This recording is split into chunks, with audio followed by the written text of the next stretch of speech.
आई लाजली आणि तिने चहाचे कप उचलले. मग ती मला घेऊन किचनमध्ये गेली. ती किचनमध्ये मलकट बनियनकडे पाहून असे दिसून येत होते की हा त्यांच्या काम करतानाचा पेहनावा आहे. त्या दोघांनी कलरचे सर्व डब्बे हॉलच्या एका कोपऱ्यामध्ये ठेवले आणि मग त्यांनी हॉलमधील भिंतीची सफाई करून कलर मारायला सुरुवात केली. त्यावेळी आई किचनमध्ये निघून गेली आणि मी तिथेच उभी राहून ते काय करतात ते पाहू लागले. सगळीकडे धूळ पसरली होती आणि घरातील फरशीवर सुद्धा घाण झाली होती. काही वेळानंतर राजू काकांनी आईला हाक मारली.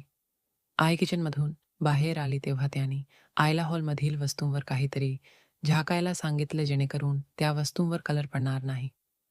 आणि त्याच्याबरोबर त्यांनी आईला तिची साडी थोडीशी वर बांधायला सांगितली, जेणेकरून फरशीवरील धूळ आणि घाणीने खालून तिची साडी खराब होणार नाही. राजू काकांनी असे सांगितल्यानंतर आई तिच्या बेडरूममध्ये गेली आणि काही मिनिटानंतर ती हॉलमध्ये आली. आई जेव्हा हॉलमध्ये आली तेव्हा मी पाहिले की तिने तिची साडी थोडीवर बांधली होती आणि तिच्या हातामध्ये एक जुनी चादर होती. आम्ही दोघी हॉलमधील वस्तूंवरती जुनी चादर झाकू लागलो. आम्ही दोघी वस्तूंवर चादर घालतच होतो.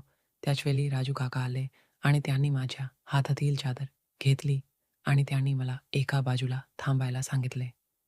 मी एका बाजूला झाले. मग ते आईला चादर पसरवण्यात मदत करू लागले. मी एका बाजूला उभी राहून पाहत होते. चादर पसरवताना आईच्या चादर सरकला होता. पण ती चादर पसरवण्यात इतकी मग्न झाली होती की तिच्या ही गोष्ट लक्षात आली नाही. चादर पसरवत राजू काका तिच्याकडे एकटक पाहत होते. अचानकपणे आईने राजू काकांकडे बघितले तेव्हा तिला कळले.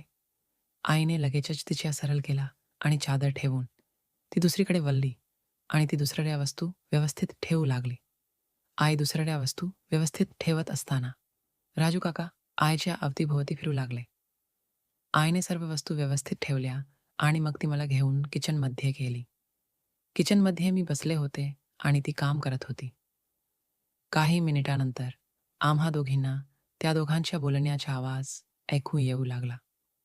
पण त्या दोघांचे बोलणे व्यवस्थितपणे ऐकू येत नव्हते. म्हणून आई किचनच्या दरवाजाच्या जवळ गेली आणि ती हॉलमध्ये पाहू लागली.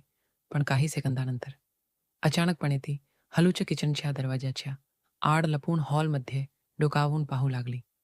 मला प्रश्न पडला की आई अशी अचानकपणे आड लपून का पाहत आहे.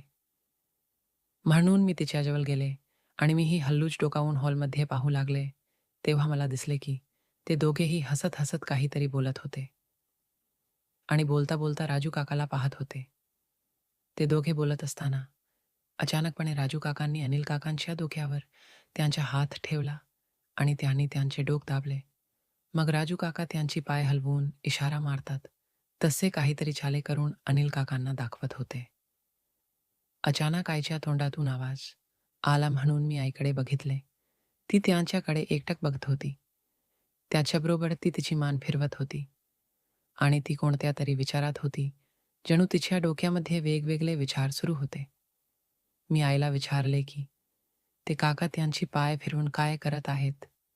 मी असे विचारल्यावर आई भानावर आली आणि मग ती किचनमध्ये जाऊन काम करू लागली. त्यावेळी मी लहान, मला काहीच कळत नव्हते, पण माझ्या मनामध्ये काही प्रश्न निर्माण झाले होते आणि त्या प्रश्नांची उत्तरे विचारण्यासाठी मी आईजवळ गेले.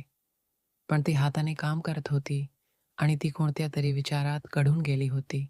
अचानकपणे आई स्वतःशीच पुटपुटली की राजू भाऊजींचा मन मला पाहून तर रागावाला नसेल ना. जर का तस असेल तर ते नक्की माझ्याकडे येत होतं. असे पुटपुटून ती पुन्हा विचारात गढून गेली. जणू तिच्या डोक्यामध्ये विचारांची रांग लागली होती. बहुतेक बऱ्याच वर्षानंतर आईने आज पाहिला होता, कारण पप्पा तिच्याकडे लक्षही देत नाहीत आणि तिला वेळही देत नाहीत. म्हणूनच तिच्या डोक्यामध्ये आणि मनामध्ये विचारांची रांग लागली होती. अचानकपणे आईने काम करणे थांबवले आणि वेगळंच काहीतरी करत होती. त्यामुळे ती त्यामध्ये इतकी डुंबून गेली होती की मी तिच्याजवळ उभी आहे याचेही तिला भान नव्हते. मला काहीच कळत असे वाटले की तिच्या अंगामध्ये आणि तिच्या पाया खूप दुखत आहे.